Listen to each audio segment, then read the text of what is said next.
welcome back to Access Anime. I'm Henshin Ikeda, and today I'll be doing a walkthrough and review of Sword Art Online Episode 19. Now, if you remember from last episode, Kirito and Lefay have formed their own party, mostly to help Kirito on his mission to save Asuna, although Lefay doesn't really know about Asuna just yet.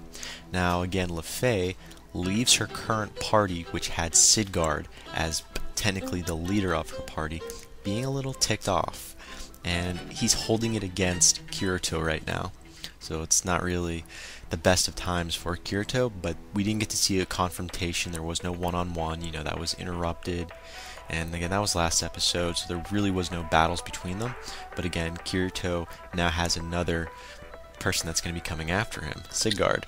Now, Sidgard actually keeps Raccoon still within his party, so he doesn't know that Raccoon, which is Lefay's friend, he's the mole. So Raccoon told Lefay he pledges his loyalty to her, but he's still going to stay with Sidgard and his party just to be the informant. That was kind of interesting.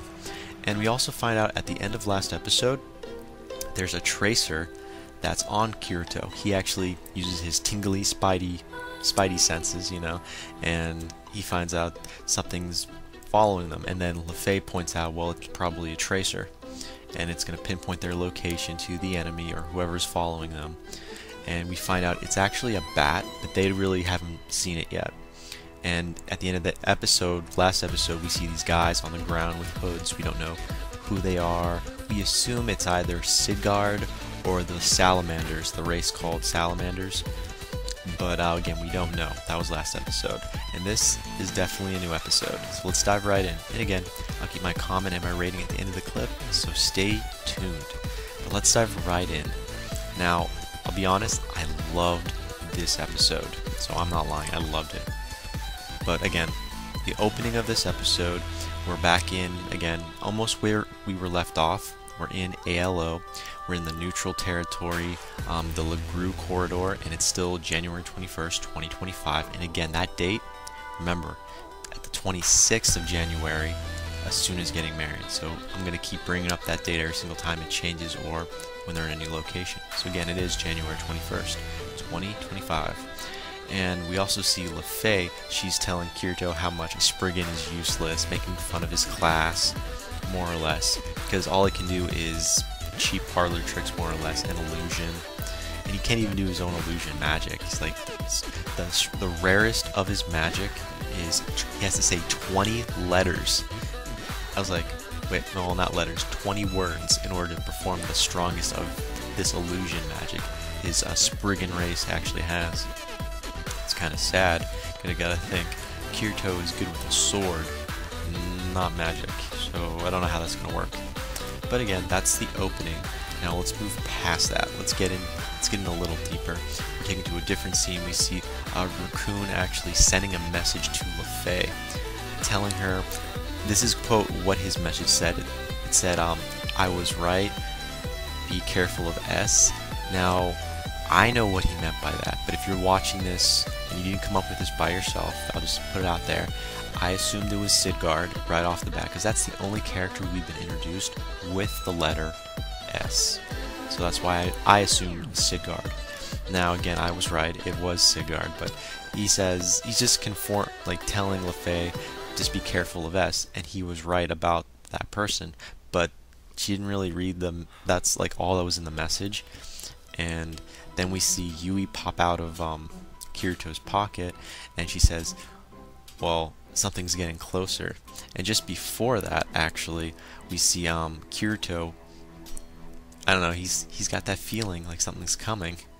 And Lefay, she puts up a magical wall to hide herself, because the tracer, that's right, we know the tracer's been following Kirito, so it's getting closer now. It's obvious they're being followed, so she's putting a magical wall blending in with the side, so it's kind of interesting. She tells Kirito, don't say anything or else my magic will be disturbed. But Kirito, he magical spider senses, detects something's following them. It's a tracer, it's the bat. And now what's interesting is Lefay, she spots the tracer, and she's like, okay, all bets are off. I'm not going to have this magical wall up anymore. She just breaks out and attacks the damn bat, and the bat's gone. And she points out, well, it's got to be the salamander race. So now we know who's actually following them. It's the salamander race. Now if you forget about the salamander race, a couple episodes ago they were the ones, well, that particular race, maybe not these guys in general, that were attacking Raccoon, Luffy, and Kirito in general. And that's where we got to see Kirito actually, for the first time, kick butt in ALO.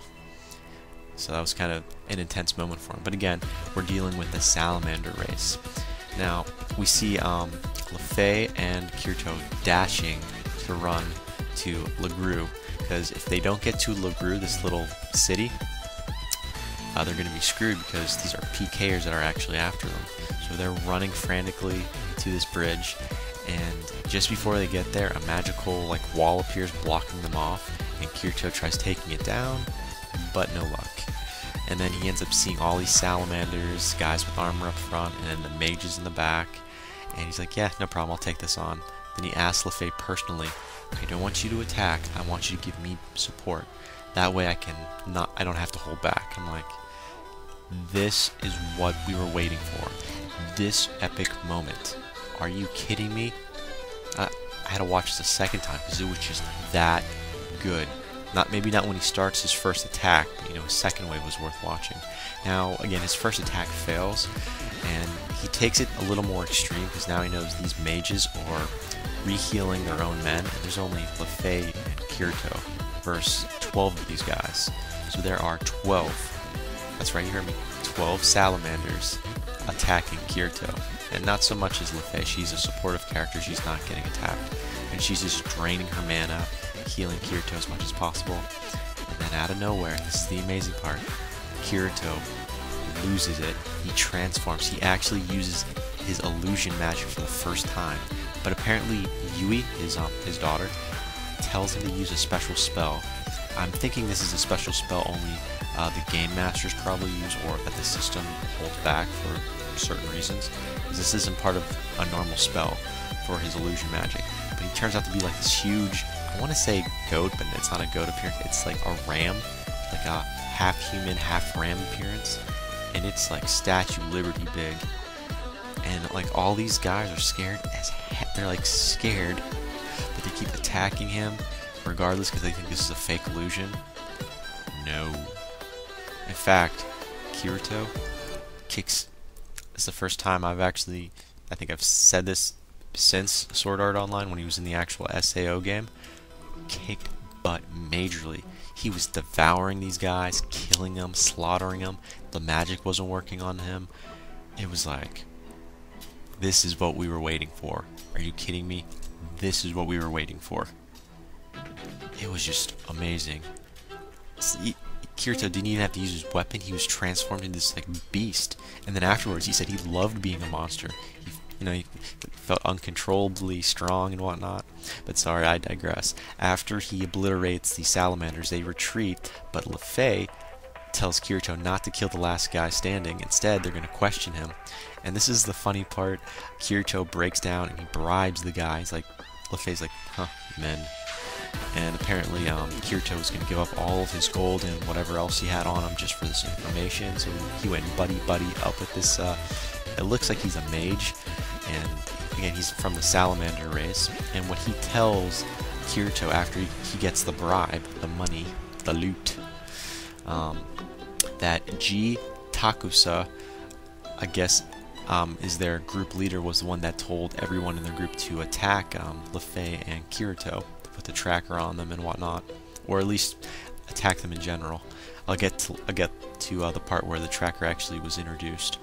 Now, apparently, the reason why G Takusa wanted a hit on these guys was because of Kagamune. And if you remember Kagamune, he was the PKer he's also a salamander, who was the, again, PKer from a few episodes ago that was taking out Luffy and Raccoon when Kirito jumped in. So yeah, so there were repercussions. Apparently this guy was pretty famous in ALO.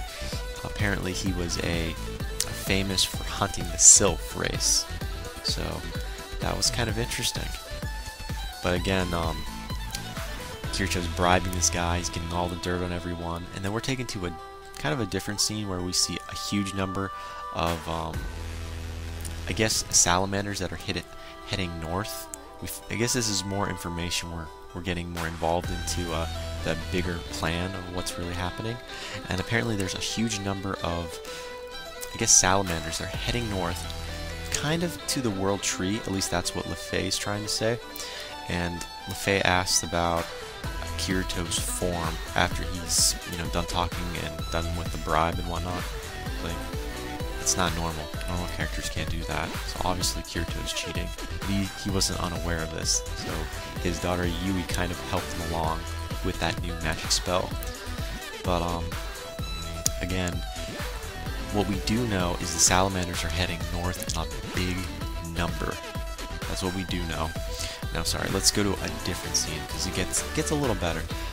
Again, we're now in Legru, the little city that Kirito and LeFay were actually trying to head toward. And I guess LeFay, she wants to log out because apparently Raccoon, because he sent her the first message, wanted to find out more about that particular message he sent. But again, he's offline now, so she ends up logging off. And now we get to find out more information. Now, apparently, again, Raccoon is actually Nagata offline. Now, we find out a little more about what he was telling LeFay in general. Apparently, Sigurd is coming for them. So, we were right. Sigurd is coming for Kirito and now LeFay. And apparently, Sigurd sold out Sakuya, which was the Sylph leader. So it gets a little more interesting on what the heck's going on. So again, Sigurd sold out the Sakuya, which is the Sylph leader. And apparently Sigurd is working with the salamanders. Yeah. He went invisible inside of his own Sylph territory, and they had a little private meeting. And that's where Raccoon, he went invisible just to hear everything as well, and he got caught. And so his character was like frozen in midair, so that's why he logged off and was calling LeFay offline. So she's like checking her cell phone, she's got like a dozen messages from him, and that's the reason why. So that's kind of interesting. Now we find out Sakuya is trying to form an alliance with, it's called the Cat Sith, or Kate Sith. It's C-A-I-T Sith. And the Kate Sith, apparently that exactly the same day. So what does this actually mean? Well, apparently they're heading to a normal territory, like a neutral territory, to sign. It's like to sign like a document, so it's like a signing ceremony to form this alliance. Now, here's the big picture on what the salamanders are actually trying to attempt. If they were to intervene and kill that leader, which is Sakuya, or vice versa, possibly the Kate Sith, or Cat Sith, however you pronounce that particular faction, 30% of all the territory's money goes to that, whoever kills the leader. So it goes to their group, their particular race, I guess. And they can invade that particular race's town, or towns in general, for 10 days. On top of the 10 days, they can have levy taxes on anything they want. Raise, lower, you name it. So that's kind of what Sigurd was aiming for when he sided with the salamanders, and that's why the salamanders are in full force to go to the ceremony, the signing ceremony. It's kind of interesting. So we end this episode with Kirito and LeFay running to go to the ceremony to back them up so the salamanders and Sigurd don't do anything to damage what's about to happen. Now, I love the emotional part that we actually get to see, because we see LeFay telling Kirito, look, you're not really involved, your race is your Spriggan. They could probably still hire you after this as a mercenary because they are closer to getting to the tree than we are. After this little boost of power, they'd be able to finish the tree, and you'd be able to finish whatever your goals are. That isn't happening. So you know what Kirito says? It's just a game. You're my friend. And it gets so emotional. That's why I love this episode so much. His devotion to keep friendship alive, even under this time-consuming moment, because he's only got a couple days until Asuna is going to be married, but he still manages to keep the goodness that's there. He's still one hell of a friend. And again, they are running, well, sprinting more or less to save the ceremony from being interrupted. And this is where we see Kirito literally tell Lefay to hold on because he uses a special technique to speed right past the monsters. And again, that's where the episode ends. Now, as for final thoughts, I got a lot of them, but I try to narrow them down. I'll give you a couple, not all of them, but are they going to make it in time for this particular signing ceremony? We don't know. And Sidgard, are you going to be there? We know that you were helping the salamanders, but are you going to be there in person? And if so, I hope you get what's coming to you, buddy. I hope Kirito tears your limbs off. That's all I can say.